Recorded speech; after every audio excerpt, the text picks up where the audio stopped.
வணக்கம். சுப்ரீம் செய்திகளுக்காக சி தரணி. இன்றைய முக்கிய செய்திகள். மாசு ஏற்படுத்தாத பிரியாணி சமைக்கும் அதிநவீன இயந்திரம் கண்டுபிடிப்பு, பள்ளி மாணவன் சாதனை. புதுச்சேரி சட்டசபை வளாகத்திற்கு கூடுதல் போலீஸ் பாதுகாப்பு, சோதனைக்கு பிறகு பொதுமக்கள் அனுமதி. புதுச்சேரியில் அடுத்தடுத்து நடைபெறும் செயின் பறிப்பு சம்பவங்கள், பொதுமக்கள் அச்சம். புதுச்சேரி போலி மருந்து உற்பத்தி மற்றும் ஊழல் மோசடி, இந்திய கம்யூனிஸ்ட் கட்சியினர் ஆர்ப்பாட்டம். இனி விரிவான செய்திகள். மாசு ஏற்படுத்தாத பாரம்பரிய பிரியாணி சமைக்கும் கருவியான அதிநவீன இயந்திரத்தை உருவாக்கி பள்ளி மாணவன் சாதனை படைத்துள்ளார். இவர் தனது இளம் வயது முதல் புதிய கண்டுபிடிப்புகளை உருவாக்குவதில் ஆர்வமுடையவர். இவர் ஆர்வத்தை கண்ட பெற்றோர்களும் ஆசிரியர்களும் அவருடைய கண்டுபிடிப்புகளுக்கு உறுதுணையாக இருந்தனர். அந்த வகையில் உருவாக்கப்பட்டதுதான் அதிநவீன முறையில் பிரியாணி செய்யும் இயந்திரம். பொதுவாக பல்வேறு வகையான உணவுகள் இருந்தாலும் பிரியாணி என்றால் அனைத்து உணவுகளையும் தள்ளி வைத்துவிட்டு பிரியாணி சாப்பிடுவதுதான் தற்போதுள்ள இளைய தலைமுறை முதல் நமது முன்னோர்கள் வரை பழக்கமாக வைத்துள்ளனர். அப்படி ஒரு சுவையான சுத்தமான பிரியாணியை குழையாமலும் அடிபிடிக்காமலும் பளபளவென்று சாப்பிடும்போது யார்தான் பிரியாணியை வேண்டாம் என்று சொல்லுவார்கள். அந்த வகையில் கமகமக்கும் வாசனையோடு சூப்பர் டேஸ்டில் பிரியாணி செய்யக்கூடிய அதிநவீன இயந்திரத்தை தான் பள்ளி மாணவன் கண்டுபிடித்து சாதனை படைத்துள்ளார்.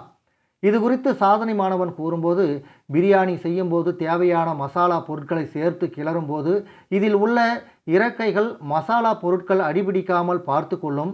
அதே சமயத்தில் வீட்டில் செய்வது மட்டுமல்ல, பெரிய பெரிய நிகழ்வுகள், திருமண மண்டபங்கள் போன்றவற்றிலும் இந்த இயந்திரத்தை பயன்படுத்தும் போது மனிதனின் உடல் உழைப்பை குறைத்து சென்சார் மூலம் இயக்கினால் சூப்பர் டேஸ்டில் பிரியாணியை செய்ய முடியும். மேலும் பிரியாணி செய்யும் போது அதன் அருகில் இருக்க வேண்டும் என்ற அவசியம் இல்லை. நேர கட்டுப்பாட்டு கருவி மூலம் நேரத்தை நிர்ணயித்து கொண்டு சுமார் 25 முதல் 50 மீட்டர் தூரத்தில் இருந்து கொண்டே பிரியாணியை சமைக்கலாம்.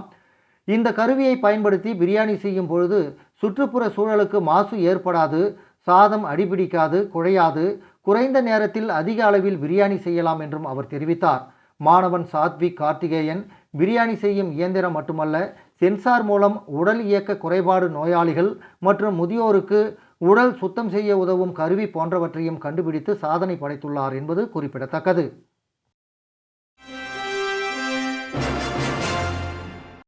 புதுச்சேரியில் தொடர் போராட்டம் காரணமாக சட்டப்பேரவை வளாகத்திற்கு கூடுதல் போலீஸ் பாதுகாப்பு போடப்பட்டுள்ளது. மேலும் பொதுமக்கள் சோதனைக்கு பிறகே உள்ளே அனுமதிக்கப்படுகின்றனர். புதுச்சேரியில் ஆளும் என்ஆர் காங்கிரஸ் பாஜக அரசு கடந்த தேர்தலில் பல்வேறு வாக்குறுதிகளை அறிவித்திருந்தது. அது மட்டுமின்றி தொடர்ந்து நடைபெற்ற சட்டப்பேரவை பட்ஜெட் கூட்டத்தொடரின் போது வாரிசுதாரர்களுக்கு வேலை உள்ளிட்ட பல்வேறு அறிவிப்புகளை வெளியிட்டது. இதனிடையே அடுத்த வருடம் சட்டமன்ற தேர்தல் நடைபெற உள்ள நிலையில் இன்னும் தேர்தலை சந்திக்க சில மாதங்களே உள்ளதால் அறிவித்த வாக்குறுதிகள் மற்றும் பட்ஜெட் கூட்டத்தொடரின் போது அறிவித்த அறிவிப்புகளை ஆளும் என்ஆர் காங்கிரஸ் பாஜக அரசானது நிறைவேற்ற முயற்சிகள் எடுத்து வருகிறது. அதன்படி காலி பணியிடங்களை நிரப்ப தற்பொழுது முடிவு செய்யப்பட்டு அதற்கான அரசாணை வெளியிடப்பட்ட நிலையில் வாரிசுதாரர்களுக்கு உடனடியாக வேலை வழங்க வேண்டும் என வலியுறுத்தி வாரிசுதாரர்கள் சங்கம் சார்பில் சட்டப்பேரவை அருகே இறந்த அரசு ஊழியர்களின் வாரிசுதாரர்கள் ஒன்று கூடினர். இதேபோல் புதுச்சேரியில் தொடர்ந்து ஆளும் அரசை கண்டித்தும் பல்வேறு திட்டங்களை நிறைவேற்ற வலியுறுத்தியும் தொடர் போராட்டங்கள் நடைபெற்று வருகிறது.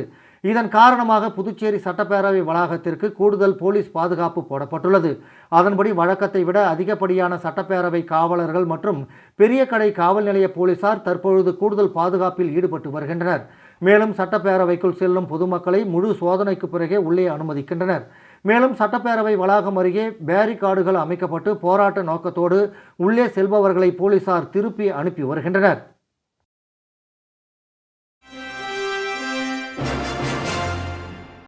புதுச்சேரியில் அடுத்தடுத்து நடைபெறும் செயின் பறிப்பு சம்பவத்தால் பொதுமக்கள் அதிர்ச்சி அடைந்துள்ளனர். காவலர்கள் குடியிருப்பு மற்றும் மைதானம் அருகே நடந்த சம்பவத்தால் மக்கள் பெரிதும் அச்சத்தில் உள்ளனர். புதுச்சேரி டாக்டர் ராதாகிருஷ்ணன் நகரை சேர்ந்தவர் தமிழ்ச்செல்வி. இவர் வீட்டின் அருகே காவலர் மைதானம் உள்ளது. இதன் அருகே நடைபயிற்சி மேற்கொண்டுள்ளார். அப்போது அடையாளம் தெரியாத 2 மர்ம நபர்கள் பின்பக்கமாக பைக்கில் வந்து தமிழ்ச்செல்வி அணிந்திருந்த 6.5 பவுன் செயினை பறித்து கொண்டு மின்னல் வேகத்தில் தப்பி சென்று விட்டனர்.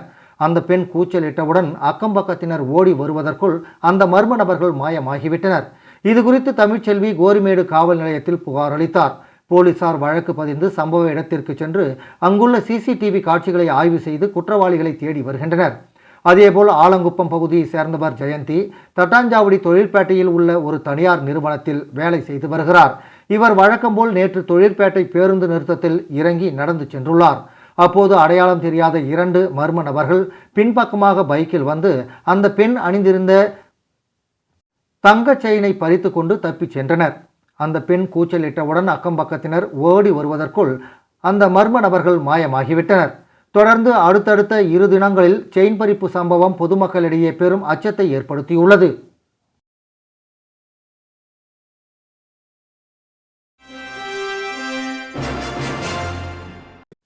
புதுச்சேரியில் போலி மருந்து உற்பத்தி மோசடி ஊழல் தொடர்பாக இந்திய கம்யூனிஸ்ட் கட்சி சார்பில் கண்டன ஆர்ப்பாட்டம் நடைபெற்றது. புதுச்சேரியில் கண்டுபிடிக்கப்பட்ட போலி மருந்து தொழிற்சாலை மற்றும் ஊழல் குற்ற வழக்குகளை கையாளும் சிறப்பு புலனாய்வு குழு போலீஸ் உறுதியான தயவு தாட்சணியமின்றி நடவடிக்கை எடுத்து உடனடியாக நீதிமன்றத்திலிருந்து தப்பிக்கா வண்ணம் குற்றப்பத்திரிகை தாக்கல் செய்ய வேண்டும் என்று வலியுறுத்தி கண்டன ஆர்ப்பாட்டம் இந்திய கம்யூனிஸ்ட் கட்சியின் மாநில செயலாளர் சலீம் தலைமையில் நடைபெற்றது. மாநில நிர்வாக உறுப்பினர் நாரா கலைநாதன், தேசிய குழு உறுப்பினர் தினேஷ் பொன்னையா, மாநில பொருளாளர் சுப்பையா, மாநில நிர்வாக குழு உறுப்பினர்கள் அந்தோனி, டிபி ரவி, எழிலன், மூத்த தோழர்கள் விஸ்வநாதன், கீதாநாதன், பிஎஸ் அபிஷேகம், மாநில குழு உறுப்பினர்கள் துரைசெல்வம், முருகன், ரவிச்சந்திரன், மோதிலால், செல்வம், ஹேமலதா, சரளா, தசரதா, ஆறுமுகம், கண்ணன், சுகதேவ் மூர்த்தி, தயாளன், பெருமாள், முருகன், அன்பழகன், சீனிவாசன், தேவசகாயம், முரளி, முருகன், பெருமாள் உட்பட பலர் கலந்து கொண்டனர்.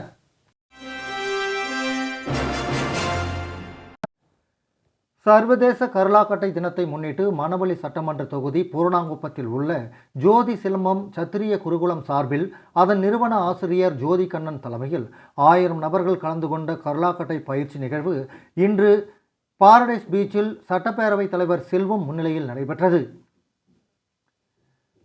சர்வதேச கருளாக்கட்டை தினத்தை முன்னிட்டு மணவெளி சட்டமன்ற தொகுதி பூரணாங்குப்பத்தில் உள்ள ஜோதி சிலம்பம் சத்திரிய குருகுலம் சார்பில் அதன் நிறுவன ஆசிரியர் ஜோதி கண்ணன் தலைமையில் 1000 பேர் கலந்து கொண்ட கருளாக்கட்டை பயிற்சி நிகழ்வு இன்று பாரடைஸ் பீச்சில் சட்டப்பேரவைத் தலைவர் செல்வம் முன்னிலையில் நடைபெற்றது.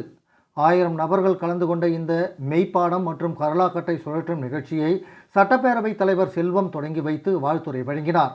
இந்த நிகழ்ச்சியில் 1000த்திற்கும் மேற்பட்ட மாணவர்கள், சத்திரிய குருகுல நிர்வாகிகள், முக்கிய பிரமுகர்கள் மற்றும் பொதுமக்களும் கலந்து கொண்டனர். 9 ஆண்டுகளுக்கும் மேலாக காலியாக இருக்கும் சுகாதார ஆய்வாளர்கள் பதவியை தகுதி வாய்ந்த நபர்களை கொண்டு நிரப்ப வேண்டும் என வலியுறுத்தி புதுச்சேரி தொழில்நுட்ப உதவியாளர்கள் மற்றும் சுகாதார ஆய்வாளர்கள் சங்கத்தினர் புதுச்சேரி அரசு மருத்துவமனை அருகே கவன ஈர்ப்பு போராட்டத்தில் ஈடுபட்டனர். புதுச்சேரி அரசு தொழில்நுட்ப உதவியாளர்கள், சுகாதார ஆய்வாளர்கள் மற்றும் உதவியாளர்கள் சங்கத்தின் சார்பில் 9 ஆண்டுகளுக்கும் மேலாக காலியாக உள்ள சுகாதார ஆய்வாளர் பதவிகளை தகுதி வாய்ந்த நபர்களை கொண்டு உடனடியாக நிரப்ப வலியுறுத்தி புதுச்சேரி அரசு மருத்துவமனை அருகே 50க்கும் மேற்பட்டோர் கவன ஈர்ப்பு போராட்டத்தில் ஈடுபட்டனர். புதுவை மாநிலத்தில் கடந்த 9 ஆண்டுகளாக தாழ்த்தப்பட்ட பிரிவினருக்கான சுகாதார ஆய்வாளர் காலி பணியிடங்கள் மட்டுமல்லாது ஊனமுற்றோர் பிரிவினருக்கான பதவிகளையும் நிரப்பப்படாமல் உள்ளது. போட்டித் தேர்வு மூலம் சுகாதார உதவியாளர் பதவிக்கு தேர்வு செய்யப்பட்டவர்களுக்கு இன்னமும் பொறுப்பு வழங்கப்படாமல் இருப்பதால் சுகாதார ஊழியர்களின் பற்றாக்குறை ஏற்பட்டுள்ளது. இதனால் மாநிலம் முழுவதும் சுகாதார பணியை மேற்கொள்வதற்கும் வழிநடத்துவதற்கும் சுணக்கமான சூழல் நிலவுகிறது. இந்த நிலையில்தான் சுகாதார ஆய்வாளர்கள் பதவியை நிரப்ப வேண்டும் என வலியுறுத்தி ஆர்ப்பாட்டத்தில் ஈடுபட்டனர். ஆர்ப்பாட்டத்தில் சுகாதார பணியாளர் சங்கத்தின் தலைவர் திருப்பதி பேசும்போது, காத்திருப்போர் பட்டியலில் தகுதி வாய்ந்த நபர்கள் பணி நியமனம் செய்யாமல் இருப்பதால் மாநிலம் முழுவதும் சுகாதார பணியாளர்கள் அதிக அழுத்தத்திற்கு உள்ளாவதாகவும் தகுதி வாய்ந்த நபர்களுக்கு பணி உயர்வு கொடுக்கப்படவில்லை என்றும் தெரிவித்தார்.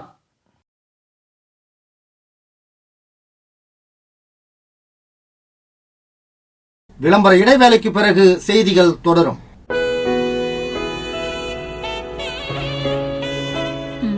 நெயில் பாலிஷோட கலருக்கு கூட அவ ஏன் கிட்ட தான் ஆப்ஷன் கேட்பா. ஆனா பண்றது நேர் ஆப்போசிட். எனக்கு ஒயிட் ஃப்ளவர் தான் பிடிக்கும்னு அண்ணனுக்கு தெரியும். ஆனா எங்க அண்ணன் தங்கச்சிக்கு நடுவுல 2 விஷயத்துல மட்டும் ஒத்துமை. அருண், அவன் விஷயத்துல எனக்கு தைரியமே எங்க அண்ணன் தான்.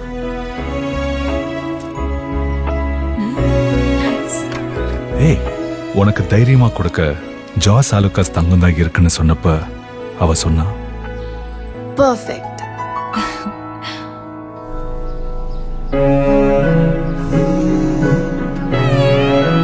நீ போ, எனக்கு எந்த வருத்தமும் இல்லை அப்படின்னு சொன்ன ஆளு.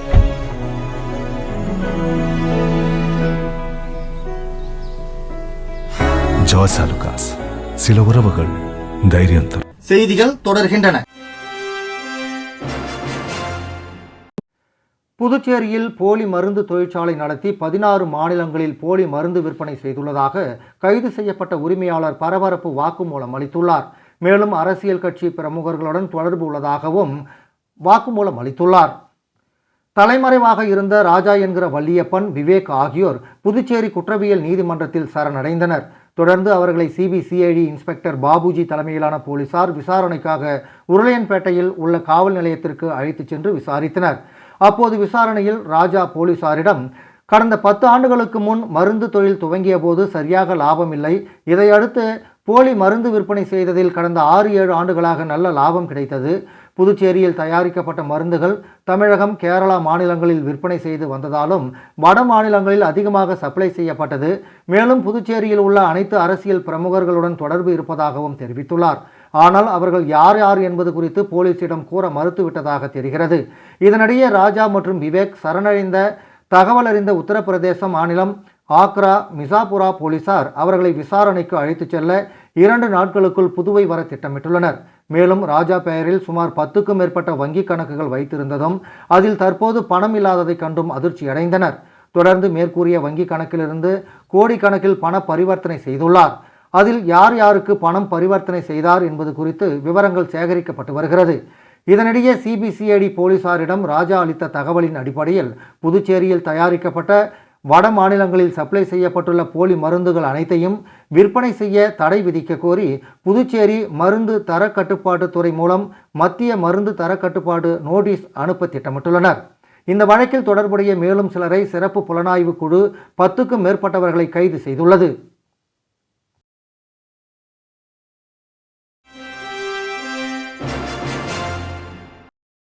கடலூர் மஞ்சக்குப்பம் மைதானத்தில் வணிக வளாகம் கட்ட தடை விதித்து சென்னை உயர்நீதிமன்றம் உத்தரவு பிறப்பித்துள்ளது. கடலூர் மஞ்சக்குப்பம் மைதானத்தில் பொதுமக்களின் எதிர்ப்பை மீறி கடலூர் மாநகருக்கு அழகு சேர்த்த மரங்களை வெட்டி சாய்த்து வணிக வளாகம் கட்டிய மாநகராட்சி நிர்வாகத்தை கண்டித்து போராட்டம் நடைபெற்றது. இந்த நிலையில் வணிக வளாகம் கட்ட தடை விதித்து சென்னை உயர்நீதிமன்றம் உத்தரவு பிறப்பித்துள்ளது.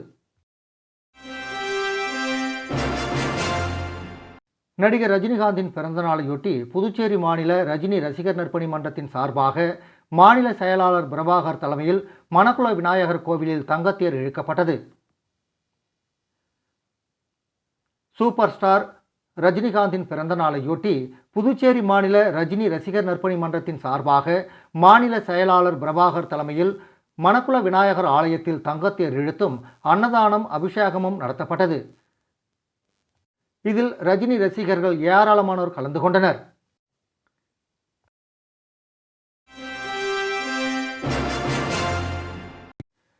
சலவை கூடம் கட்ட வலியுறுத்தி புதிரை வண்ணான் விடுதலை இயக்கத்தினர் உழவர்கரை நகராட்சி ஆணையரை கண்டித்து கொல்லி வைத்து துணி துவைக்கும் முற்றுகை போராட்டத்தில் ஈடுபட்டதால் பரபரப்பு ஏற்பட்டது. புதுச்சேரி ஆட்சி பரப்பில் உழவர்கரை நகராட்சி எல்லைக்கு உட்பட்ட பல்வேறு கிராமங்களில் சேரிவாழ் வண்ணான் என்கிற புதிரை வண்ணான் சமூகத்தைச் சேர்ந்த மக்கள் தொடர்ச்சியாக 60 ஆண்டுகளுக்கும் மேலாக இப்பகுதியில் சலவை தொழில் செய்து வாழ்ந்து வருகின்றார்கள். பட்டியலின எஸ்சி சலவை தொழிலாளர் சமூகத்தைச் சேர்ந்த இவர்களுக்கு சிறப்பு கூறு எஸ்சிபி நிதியில் அரசுக்கு சொந்தமான இடத்தை தேர்வு செய்து சலவை கூடம், சலவை துறை கட்டுவதற்காக பலமுறை விண்ணப்பங்கள் உழவர்கரை நகராட்சி ஆணையர் சுரேஷ் ராஜ் அவர்களிடம் கொடுக்கப்பட்டது. இவர்களது கோரிக்கைகளை ஏற்று ஆணையர் மற்றும் உதவி பொறியாளர்கள், வருவாய் அதிகாரி அவர்கள் இடத்தை தேர்வு செய்து பார்வையிட்டனர். ஆதி திராவிடர் நலத்துறை அமைச்சர் மற்றும் செயலர் அவர்களை சந்தித்து அவர்களது கோரிக்கையை வலியுறுத்தினர்.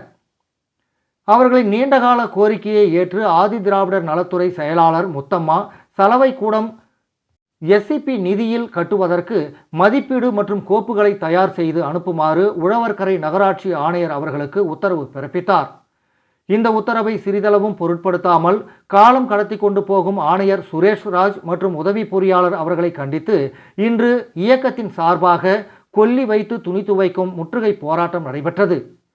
இந்த போராட்டத்திற்கு புதுரை வண்ணார் விடுதலை இயக்கத்தின் தலைவர் கூத்தன் என்கிற தெய்வநீதி, பொதுச் செயலாளர் அர்ஜுனன், வில்லியனூர் கொம்யூன் தலைமை நிர்வாகிகள் கோவிந்தன், சுப்பிரமணியன், கலியமூர்த்தி, அழகுவேல், மோகன், குணசேகரன், ராஜசேகர், சத்யராஜ், அண்ணாமலை பாபு, பிரகாஷ், மணிமாறன் மற்றும் செயற்குழு உறுப்பினர்களும் கலந்து கொண்டனர்.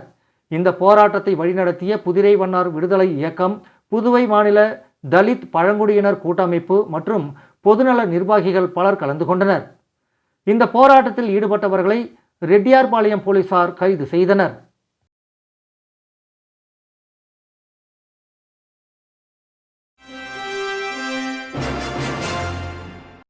புதுச்சேரியில் பிரபல கல்லூரி நிறுவனமான எய்ம்ஸ் ஹோட்டல் மேனேஜ்மெண்ட் நிறுவனத்தின் 10ஆம் ஆண்டு கிறிஸ்துமஸ் கேக் பழங்கள் உலர வைத்தல் திருவிழா நடைபெற்றது. புதுச்சேரியில் பிரபல கல்லூரி நிறுவனமான எய்ம்ஸ் ஹோட்டல் மேனேஜ்மெண்ட் நிறுவனத்தின் 10ஆம் ஆண்டு கிறிஸ்துமஸ் கேக் பழங்கள் உலர வைத்தல் திருவிழா நடைபெற்றது. இதில் அக்காடு ஷெஃப் பழனி அவர்கள் கலந்து கொண்டு விழாவை சிறப்பித்தார். மற்றும் கல்லூரி தலைவர் டாக்டர் LNK சுரேஷ் மற்றும் கல்லூரி ஆசிரியர்கள், மாணவர்களும் கலந்து கொண்டு விழாவை சிறப்பித்தனர். மீண்டும் முக்கிய செய்திகள். மாசு ஏற்படுத்தாத பிரியாணி சமைக்கும் அதிநவீன இயந்திரம் கண்டுபிடிப்பு, பள்ளி மாணவன் சாதனை. புதுச்சேரி சட்டசபை வளாகத்திற்கு கூடுதல் போலீஸ் பாதுகாப்பு, சோதனைக்கு பிறகு பொதுமக்கள் அனுமதி. புதுச்சேரியில் அடுத்தடுத்து நடைபெறும் செயின் பறிப்பு சம்பவங்கள், பொதுமக்கள் அச்சம். புதுச்சேரி போலி மருந்து உற்பத்தி மற்றும் ஊழல் மோசடி, இந்திய கம்யூனிஸ்ட் கட்சியினர் ஆர்ப்பாட்டம். இத்துடன் இந்த செய்தி அறிக்கை நிறைவடைந்தன. வணக்கம்.